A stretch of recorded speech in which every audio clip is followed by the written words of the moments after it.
Then Isaiah the son of Amos sent to Hezekiah, saying, Thus says the Lord, the God of Israel, your prayer to me about Sennacherib, king of Assyria, I have heard.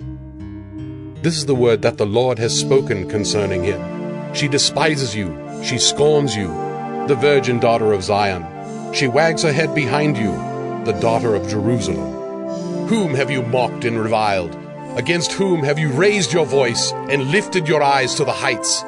Against the Holy One of Israel. By your messengers you have mocked the Lord, and you have said, With my many chariots I have gone up the heights of the mountains, to the far recesses of Lebanon.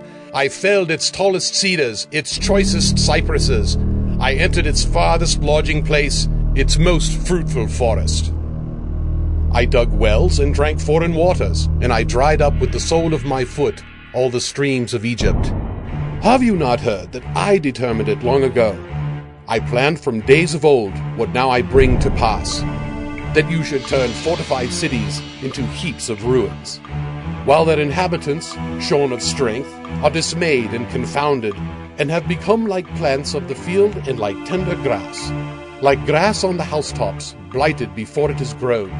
But I know you're sitting down, and you're going out and coming in, and you're raging against me. Because you have raged against me, and your complacency has come into my ears, I will put my hook in your nose and my bit in your mouth, and I will turn you back on the way by which you came. And this shall be the sign for you. This year eat what grows of itself, and in the second year what springs of the same. Then in the third year sow and reap and plant vineyards, and eat their fruit. And the surviving remnant of the house of Judah shall again take root downward and bear fruit upward. For out of Jerusalem shall go a remnant, and out of Mount Zion a band of survivors. The zeal of the Lord will do this. Therefore thus says the Lord concerning the king of Assyria, He shall not come into this city, or shoot an arrow there, or come before it with a shield, or cast up a siege mound against it.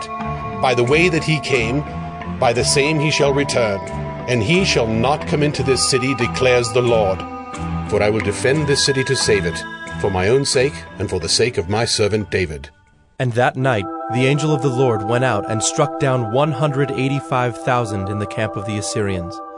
And when people arose early in the morning, behold, these were all dead bodies. Then Sennacherib king of Assyria departed, and went home and lived at Nineveh.